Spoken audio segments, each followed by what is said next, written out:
नमस्कृत्यं नरं चैव नरोत्तमं देवीं सरस्वतीं व्यासं ततो जयमुदीरयेत्। शृण्वतां स्वकथा कृष्ण पुण्यश्रवणकीर्तनं हृदि यन्तस्तो हि अभद्राणि विधुनोति सुहृत्सताम्। नष्टप्रायेष्व भद्रेषु नित्यं भागवत सेवया भगवती उत्तम श्लोकैर्भक्ति भवति नैष्टिकी। Hare Krishna, everyone present here. We are continuing with our reading of Srimad Bhagavatam, Canto 4, Chapter 8, and we'll be covering a lot of verses today. Our verses for today are from 73 till 77. So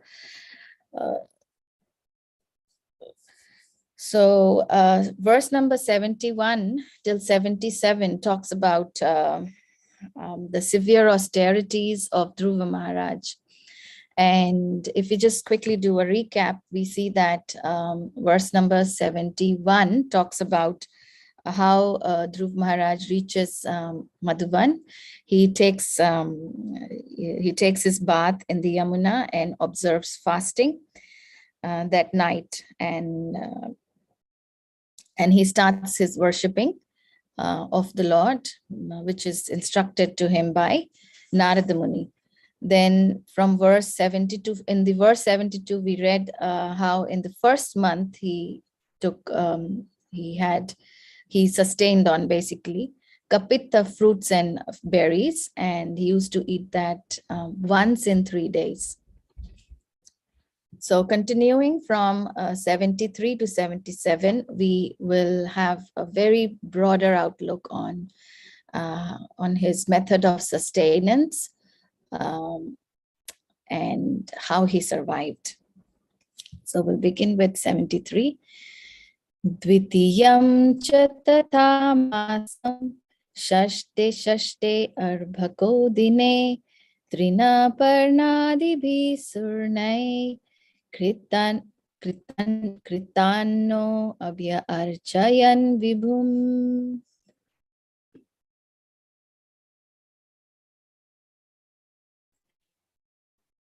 Tritiyam chanayan masam navme ahani abhaksha uttama shlokam upadhavat samadhina. Chaturtham api vai masam dvadashe hani vayubhaksho jita swasho dhyanandevamadharayat. Panchame masi anuprapte jita shwaso nripatmajah dhyayan brahma padaikena tatastau sthanur ivachalah. Sarvato mana akdrishya hridi bhutendriyashayam dhyayan bhagavato rupam nadrakshit kinchana param. So since there are many verses, is there anyone who would like to read all or one or two, any of your favorite ones? Hare Krishna Mataji, can I read first? Yes, please read, Mataji. Ditiyam cha tatha masam shashte arbhako dine tino parna dibihi shirnoi kritanno abhyarchayan vibhu. Tritiyam chanayan masam navame ahani abhaksha uttamo shlokam upadhavat samadhina. Chaturthamapi vai masam dvadashe yani vayubhaksha jito svashu Dhayan devamdharayat Panchame masi anuprapte Jito swasa nibadmajaha Dhayan brahma padaikena Tasthu sthanurivachalaha Sarvottamano akrishya Hridhi bhutendriyashayam Dhayan bhagavato rupam Nadrakshit kinchana param Hare Krishna. Thank you, Hare Krishna. Very nice, Mataji. Okay, so we will read the translations.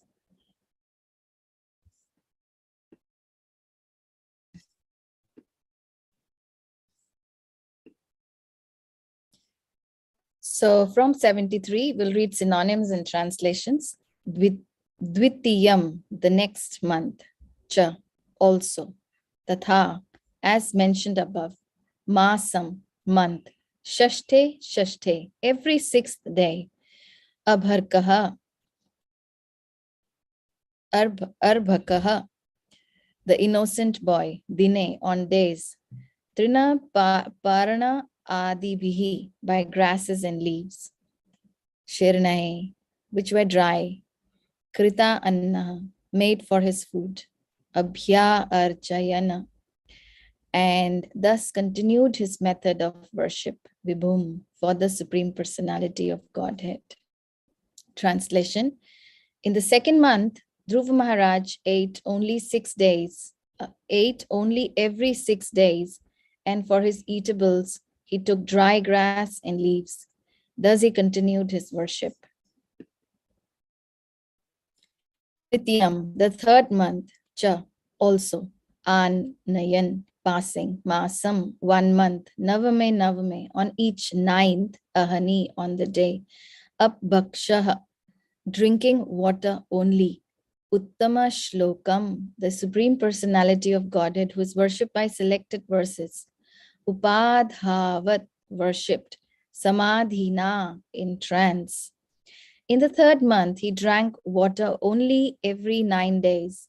Thus he remained completely in trance and worshipped the Supreme Personality of Godhead, who is adored by such verses.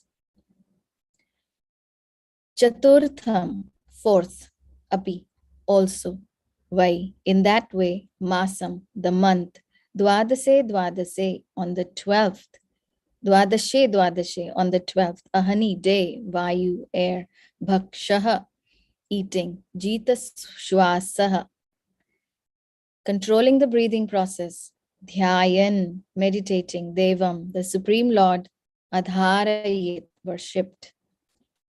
In the 4th month, Dhruva Maharaj became a complete master of the breathing exercise, and thus he inhaled air only for every 12th day. In this way, he became completely fixed in his position and worshipped the Supreme Personality of Godhead. Panchame, in the 5th, Masi, in the month, Anuprapte, being situated, Jita Shwasaha, and still controlling the breathing, Nripa Atmajaha, the son of the king, Dhyayan, meditating, Brahma, the Supreme Personality of Godhead, Pada Ekina, with 1 leg, Tasthau, stood, Sthanu, just like a column, Eva, like Achalaha, without movement. By the 5th month, Maharaj Dhruv, the son of the king, had controlled his breathing so perfectly that he was able to stand on only 1 leg, just as a column stands without motion, and concentrate his mind fully on the Parabrahman.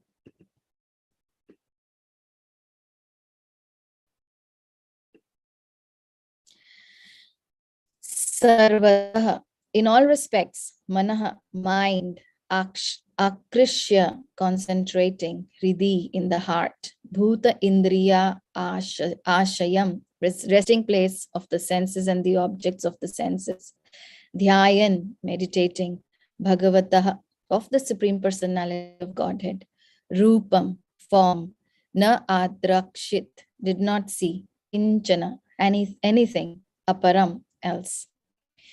He completely controlled his senses and their objects, and in this way he fixed his mind without diversion to anything else upon the form of the Supreme Personality of Godhead. Purport by Srila Prabhupada. Srila Prabhupada Ki Jai. Is there anyone who would like to read the purport?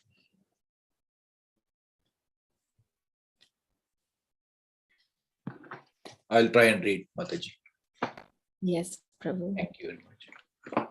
The yogic principles of meditation are clearly explained here. One has to fix his mind upon the form of the Supreme Personality of Godhead without diversion to any other objective. It is not that one can meditate or concentrate on an impersonal objective. To try to do so is simply a waste of time, for it is unnecessarily troublesome, as explained in Bhagavad Gita. Thank you, Mataji. Thank you, Prabhu. Thank you. So these are really, really wonderful verses, and our limited understanding is not going to bring anything until and unless we take shelter of our spiritual master and Srila Prabhupada. Om Ajnanatimirandasya Jnananjana Shalakaya Chakshurunmilitam Yena Tasmai Shri Guruve Namaha. Namo Vishnu Padaya Krishna Pristhaya Bhutale Srimate Veer Krishna Das Goswami Niti Namine. Namo Vishnu Padaya Krishna Pristhaya Bhutale Srimate Bhakti Vedanta Swami Niti Namine. Namaste Saraswate Deve Gauravani Pracharine Nirvishesha Shunyavadi Paschatya Deshatarine. Jai Shri Krishna Chaitanya Prabhu Nityananda Sri Advaita Gadadhar Shivas Adi Gaura Bhakta Vrinda. Hare Krishna, Krishna Krishna, Hare Hare, Hare Rama, Rama Rama, Hare Hare. Hare Krishna, Krishna Krishna, Hare Hare, Hare Ram, Ram Ram, Hare Hare. Hare Krishna, Krishna Krishna, Hare Hare, Hare Rama, Rama Rama, Hare Hare. So let's gather together to understand these beautiful verses, which has a very, very common thread. Can somebody pick that common thread, the very, very interesting common thread, which resonates with our line of bhakti, for example? What is that common goal? Even though these austerities that Dhruv Maharaj is actually following is beyond our imagination, but there is something very, very common. Can somebody notice that, please? Hare Krishna Mataji. I think it's the worshipping the personal aspect of the Supreme Person. Go ahead.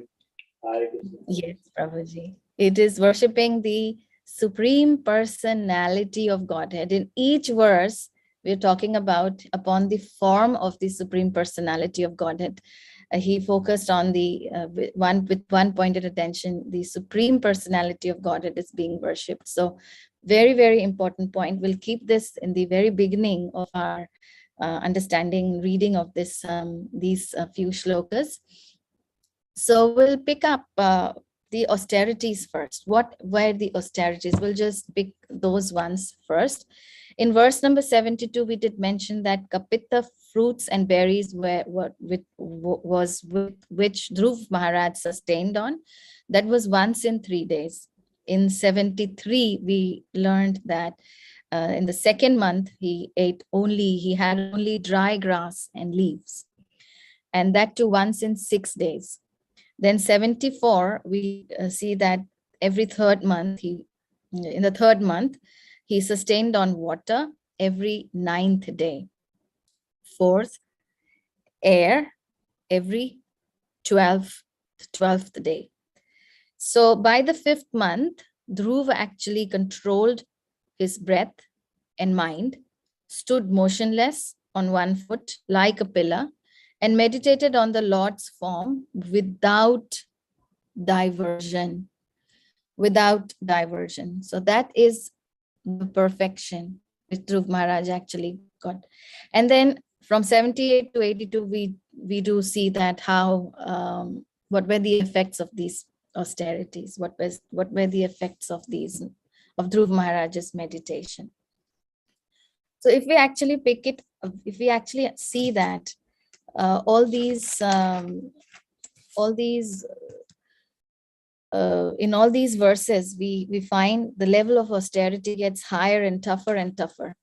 So if we actually consider it in our lives, even observing Ekadashi Vrata, which is full of feasting, actually becomes so agitating for us, so impatient. It creates so much, like, for some time, we just keep waiting. Oh no, we abstain from grains, so no grains. But then we keep looking forward, when will this be over, so that we can eat some rice or some chapatis or some nice vegetables or something like that. Even, of course, in ISKCON, feasting is fasting. No, fasting is feasting. So in ISKCON, fasting is feasting always. We have always noticed that how we plan on making one preparation, and then 35 various recipes come up for the Lord's enjoyment. And then on the fasting day, we can feast as well. So understanding from these points, and from these verses, we see that how austerities are so essential. Like, austerities are essential. At first place, the most intelligent of the created beings, Lord Brahma, the creator of all living beings, Brahma, Lord Brahma, he also had to undergo some austerities. So at first, we have read it in Canto 2. When he was born, there was nothing, and then he went to find out his source. But in the process of finding out, he could only hear tapa, which is austerities. So because of his austerities, if he heard this transcendental sound vibration, and he immediately sat to meditate and found the source in the form, but not formless, in the form as Vishnu, who came and even shook hands with him. So we understand that if Brahma, the most intelligent of all living entities, by his own efforts, he could not find the source, how can we,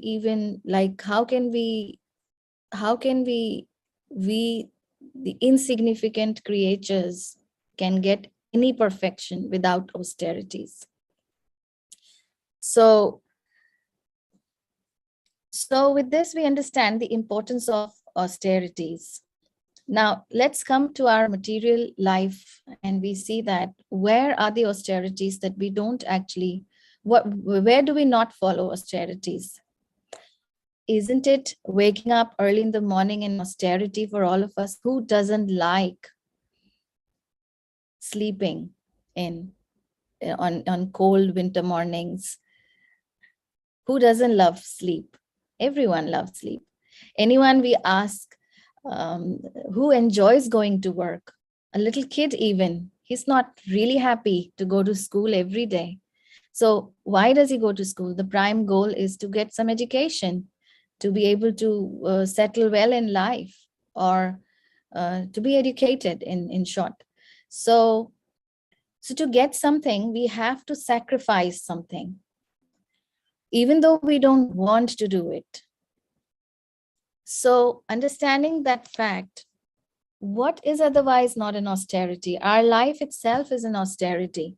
So even in our day-to-day activities, we perform a lot of austerities. So it would be totally unintelligent on our part to think that to achieve the perfection of life, would not have to undergo any austerity.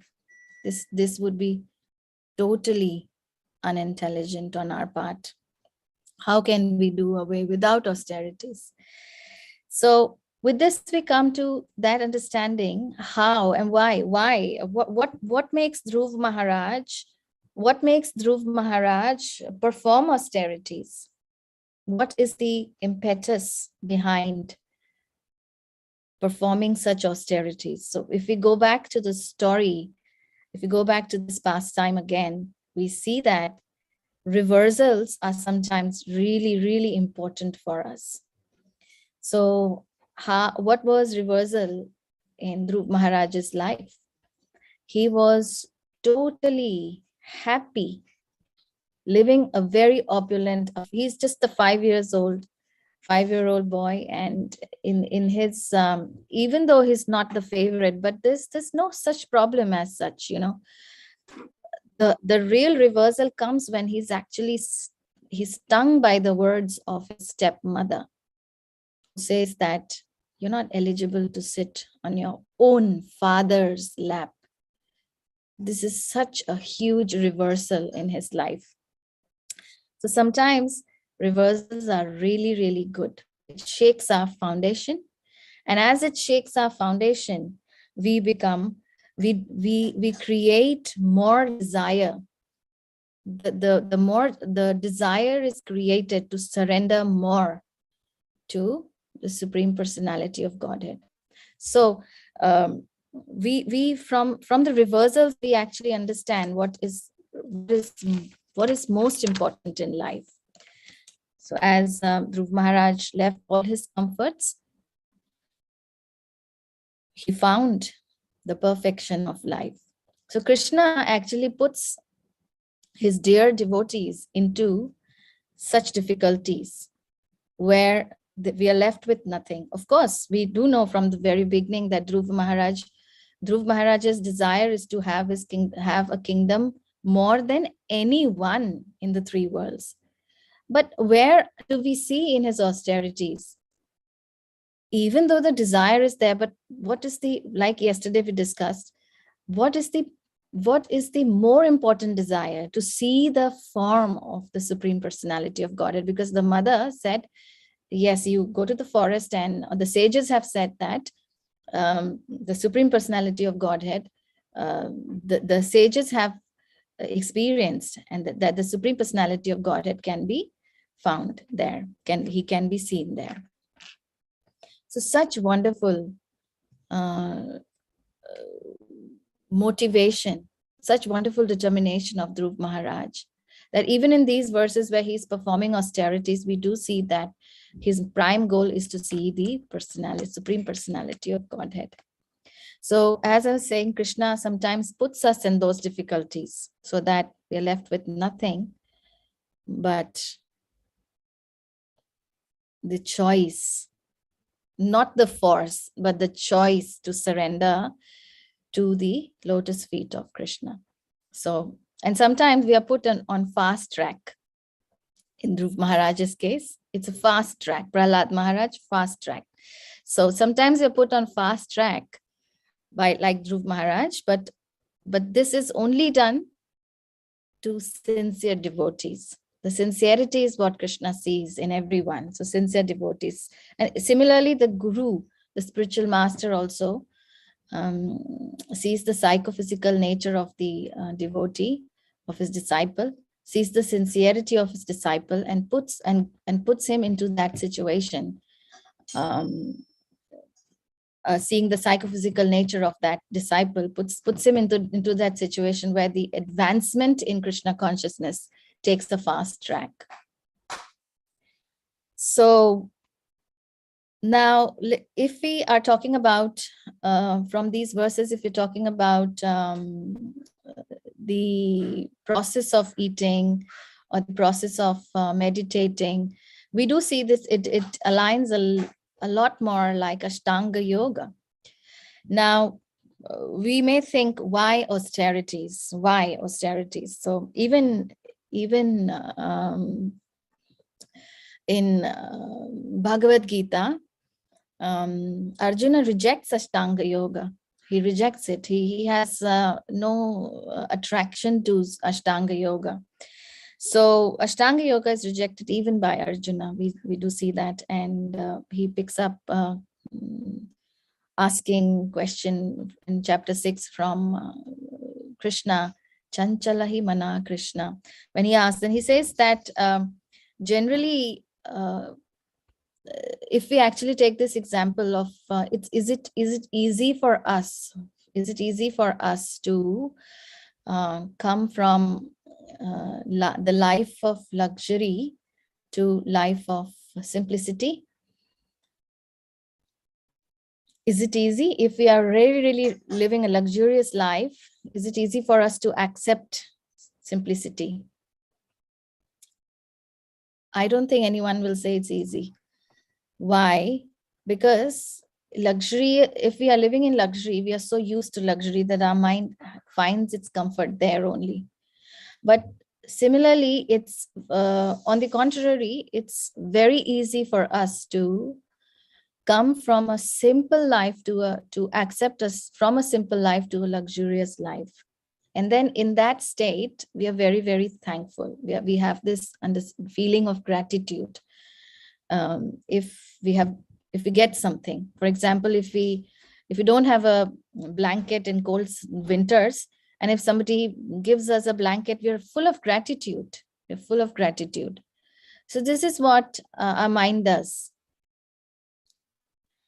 If generally our mind has three dualities. The dualities go like Sitoshana is the physical level of duality. The physical level of duality. Then Sukha Dukkha is the mental level of duality. We experience Sukh and we experience Dukh, and it's all mental level. But Mana Apaman is the ego level of duality. So our whole life is around this Shitoshana, Sukha Dukkha, and Mana Apamana. And who is the forcing factor? Like, what is the force behind these dualities? The force behind these dualities is very clearly explained to us in Bhagavad Gita. And the source behind that is none other than our mind. Now, mind has imaginary objects or imaginary demands. And in that imaginary demands, the mind already starts experiencing, like as if, following the demands of mind is like having a snake at home. Are we really happy having a snake at home? No, nobody will be happy to have a snake at home who's always ready to bite. Or it's very dangerous. It's very dangerous. We very well know that it's any day we may have a fall down. So the more we entertain and keep feeding the mind, the stronger it becomes. So which we can see from this verse. Chanchala hi mana Krishna pramati balavadridam tasyaham nigraham manye vayor iva sudushkaram. So the mind is restless. Arjuna says the mind is restless, turbulent, obstinate, and very strong. Oh Krishna, and to subdue it, I think, is more difficult than controlling the wind. So we may be imagining, actually, if it is our sheer imagination, if we think that, okay, I can control my mind. So we will be in complete illusion if we think that, oh, it's easy to control my mind. Now Krishna actually tells us from in Bhagavad Gita. I'm going to quickly read the translations here so that it gives us a better view from verse number 19. As a lamp in a windless place does not waver, so the transcendentalist whose mind is controlled remains always steady in his meditation on the transcendental self.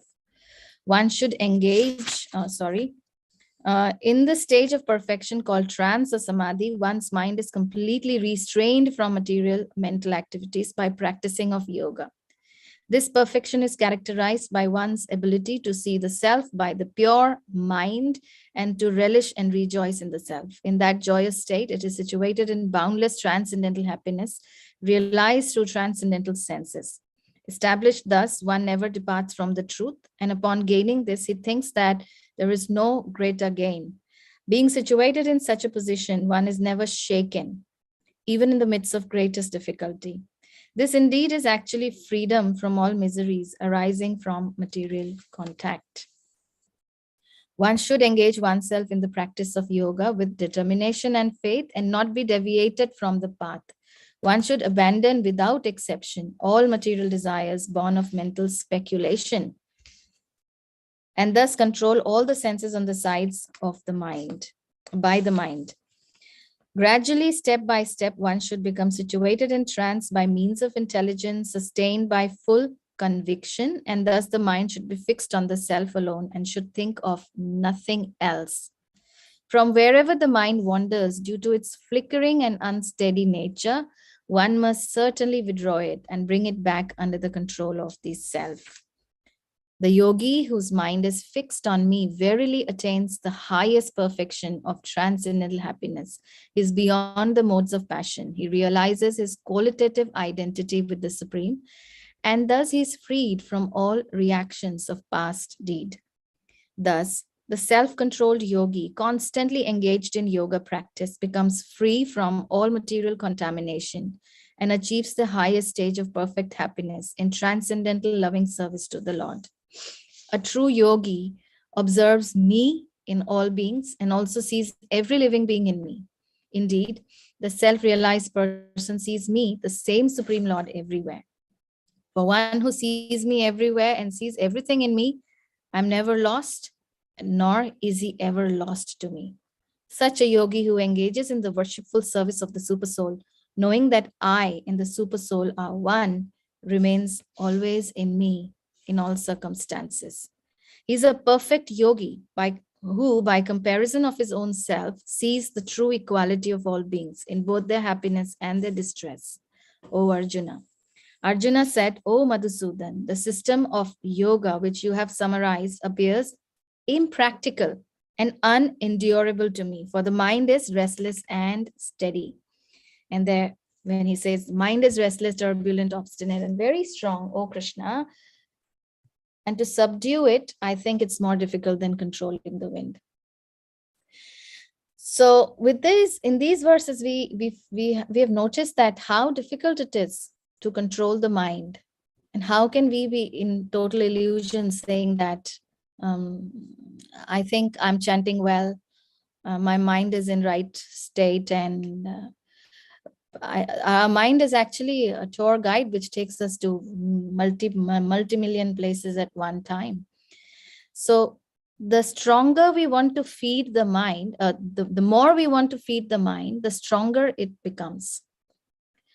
So in that case, very nicely in this chapter, mind is compared to a lamp. So if we want our mind conducive, because without mind, we won't be able to absorb ourselves anywhere. So if we want our mind conducive to this worship of the Supreme Personality of Godhead, then what should be done? We should be unwavering. If it's flickering, like what happens? When we put a lamp in the middle of the room and we close all the windows, doors, nowhere any air is going to come. It's going to be steady. But just imagine if you open the windows, what will be the condition of the lamp? It will just flicker and done. So in that case, yogi's meditation is inside. Our mind always wanders. The sense objects are outside. The attraction to sense objects is also outside. But spirituality or the meditation, that is inside. So when the lamp is inside, when the doors are closed, when the windows are closed, how are we going to am I saying this in a way that we should shut our eyes and ears and see nothing, hear nothing, and just look at the deities all the time? Do I mean this?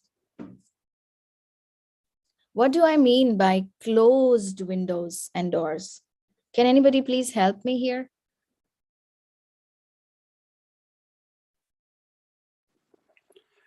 Not going out into external material things. Yes. Not actually going, our consciousness should not be a leaking consciousness where we are like leaking everywhere from all the sense objects. So our consciousness has to be absorbed. So the method of absorption is what we are talking about here. The method of absorption. Now, why is the very interesting point here comes that lamp is our consciousness. Lamp is compared to our consciousness. And where is our consciousness at the moment? It depends on, if our consciousness is outside, then we are materially absorbed. So most of the time our consciousness is outside, which is money, women, the world goes like that, outside. So therefore we are materially absorbed. But when our consciousness is inside, we'll be absorbed in the spiritual activities, which means we'll be absorbed in meditating on the lotus feet of the Lord. So what is happening here? What is Dhruv Maharaj doing here? Dhruv Maharaj is absorbing everything. He's totally in absorption, so that he does not have to. He's fighting the demands of the mind. He's fighting the demands of the mind. So therefore, the yogi is, in Bhagavad Gita, we see that the yogi is the one whose focus is inward. But a conditioned soul's focus is always outward. That's why when our mind, even in our material activity, if we focus 100 places, we are not going to concentrate on one thing. So our mind, without concentration, no activity is possible. We'll be like failing, we'll be picking one thing, leaving one thing, jumping to one and then leaving another. We'll be taking and leaving, taking, like, just keeping ourselves going, but not being steady at anything. It is because we lack that concentration. It's because we lack that ability of absorption. So we need concentration. But then to need concentration, we have to find the root of my mental agitation. What is the reason that my mind is agitated? My mind is agitated because my mind is actually focusing on the outside. My mind is materially absorbed. So when my mind is materially absorbed, it's very, very difficult to do spiritual activities. So in our Shiksha Ashtakam, what do we read? What do we study? We say that Sri Chaitanya Mahaprabhu says, Na dhanam, na janam, na sundarim, kavitam va jagadisha kamaye, mama janmani janmanishware, bhavtat bhakti yahaituki tvai. The reason, if you say na dhanam, na janam, na sundarim, if we actually understand it here, we say that our life is actually dhanam, janam, and sundarim. So if we are so much engaged in dhanam, janam, sundarim, honor, dishonor, honor, pride, so many other things that, take up. So in that case, how am I going to be doing a haituki service to Krishna? It's not possible. It's not possible. So in these prayers, we have to really take up into our heart, and we have to feel that I really don't want. But if it's a very tricky thing, if we really want, it's hard to even ask, I don't want. So first of all, that purifying process has to take place. And then we have to be, Guru Maharaj says that we have to be honest with Krishna. We can't be having double standards in front of Krishna. So with this, then we should be able to see the defects of making the whole existence here is because of the defect of seeing or making an effort to enjoy independently of Krishna. The whole process of bhakti is to be enjoying with Krishna and serving Krishna in a loving devotional service. So in that case, why are we here? It clearly tells the reason why are we here. We are here because we want to enjoy independent of Krishna. We're really not looking forward to be spending the rest of the eternal life with Krishna, because our mind is actually so absorbed in dhanam, janam, sundarim, honor.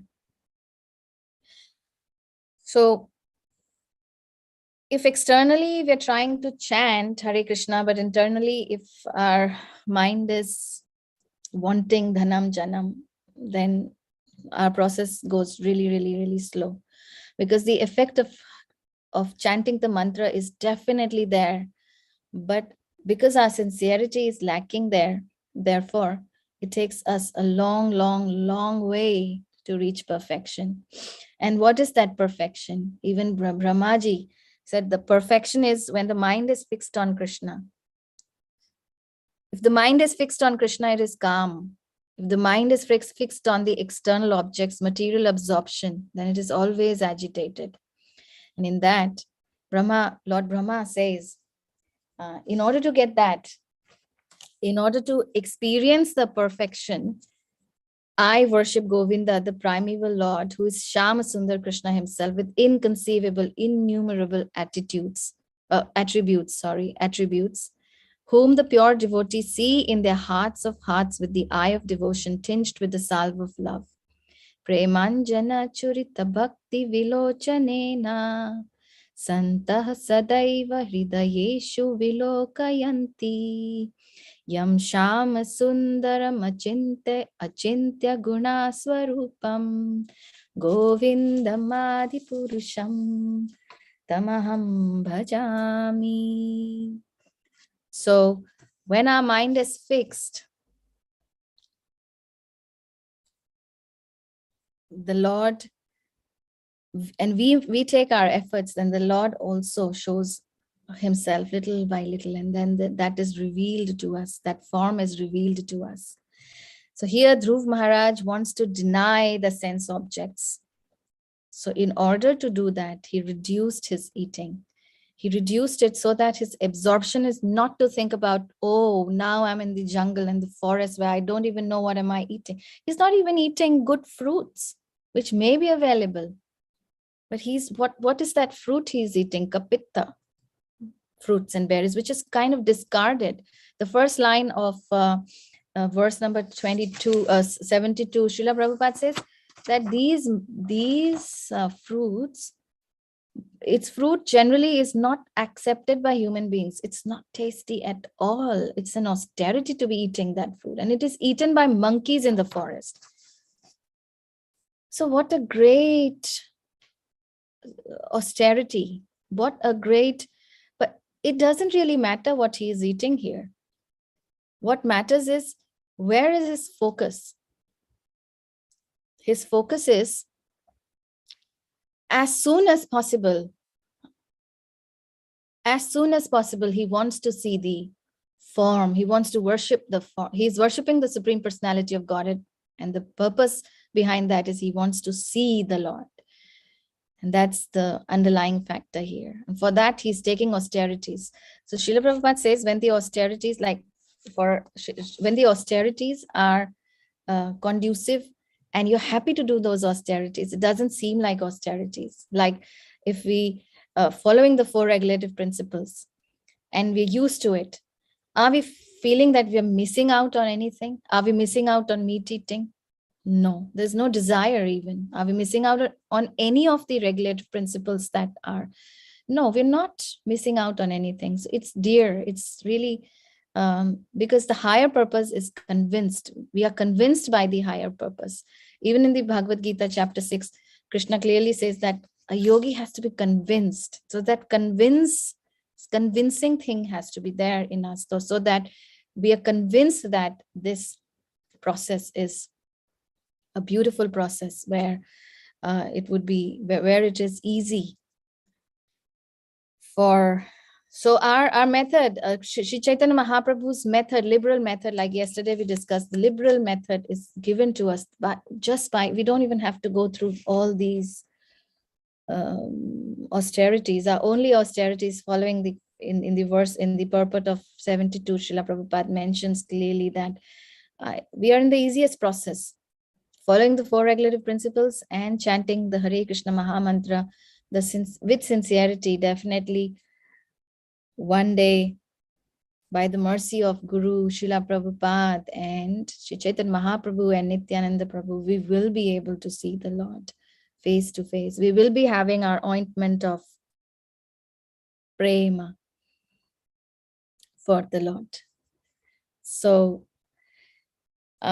this is all I can say. And if we have time, all of us can, it would be very nice if we sing the Shikshashtakam prayers together. If we have time, Nandavraj Prabhu, do we have time to sing the Shikshashtakam prayers together? Yes, we got 8 minutes. Okay. So we can all sing together. If you like, you can, I don't know how it's going to be. We can sing together. That would be very nice.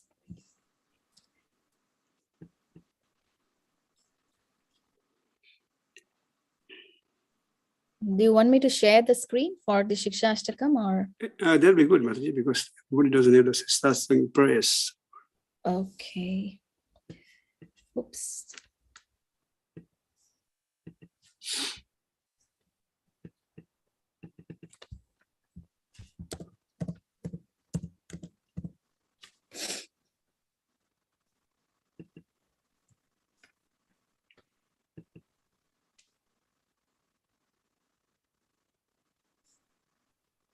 Can everybody see now? No, I haven't shared yet. Sorry. Is it okay now? Yeah.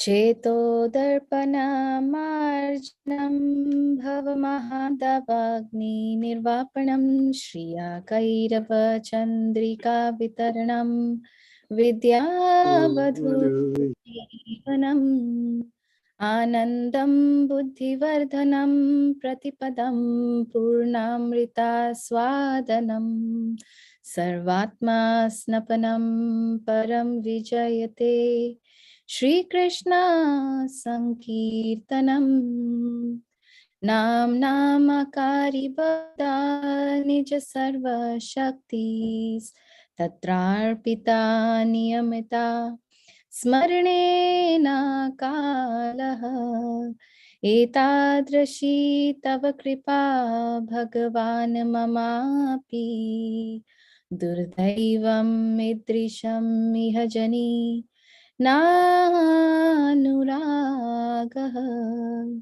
Trinadapi Sunichena Tarorapi Sahishnuna Amanina Manadena Kirtaniya Sada Hari Na dhanam na janam na sundarim kavitam va jagadisha kamaye Mama janmani janmanishware bhavatat bhakti ahaituki tvai Ainanda tanuja kinkaram patitamam vishame bhavam budhau Kripaya tava pada pankaja sthita dhuli sadrisham vichintaya Nayanam galada shrudharaya vadanam gatgadrudhaya gira pulakair nichitam vapukada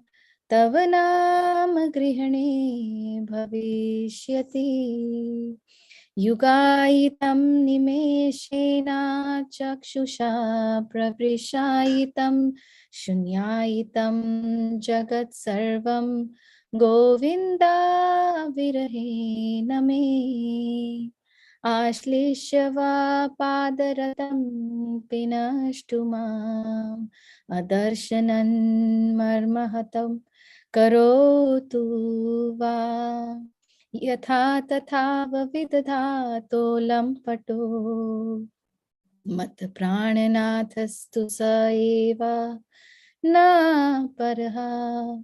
Hare Krishna, Krishna Krishna, Hare Hare, Hare Rama, Rama Rama, Hare Hare. Jai Srila Prabhupada ki jai. So, do you want to read the translations as well, or you want to read it later? I Up think to we read Nandavraj. later. It's not, Yeah. not much time left. Thank you. Okay.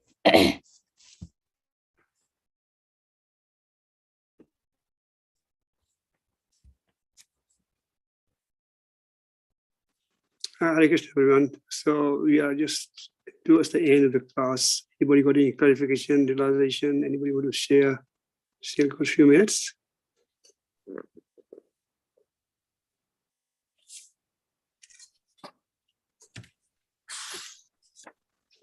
Hare Krishna Mataji, Dandavat Hare Pranam. Krishna, Prabhu, please accept Yeah, my respect. excellent clarification of the determination, how it has flowed from time to time with the examples from Bhagavad Gita and Bhagavatam. It is really, and with the day-to-day examples, it's really nice.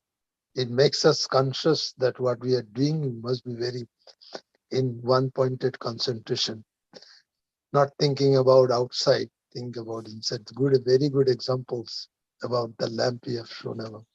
It's really very, very effective. So the bottom line is concentration is all about controlling the mind. How Dhruva Maharaj was controlling his mind by severe austerities from month after month. So Yes. that shows the examples that sincerity is most important. And that slowly it gives you confidence. And then how Srila Prabhupada connects us through this Hare Krishna Maha Mantra. And the line goes on. It's beautiful, beautiful example and nice presentation. Thank you, Mata. Thank you, Prabhu. I did not take my personal examples. It was all by Srila Prabhupada. Srila Prabhupada has given all the information in Bhagavad Gita. So The I haven't presentation is used any of important. my intelligence. No, whatever, but you see, presenting, connecting the things, sources in the right context and right time is the effort.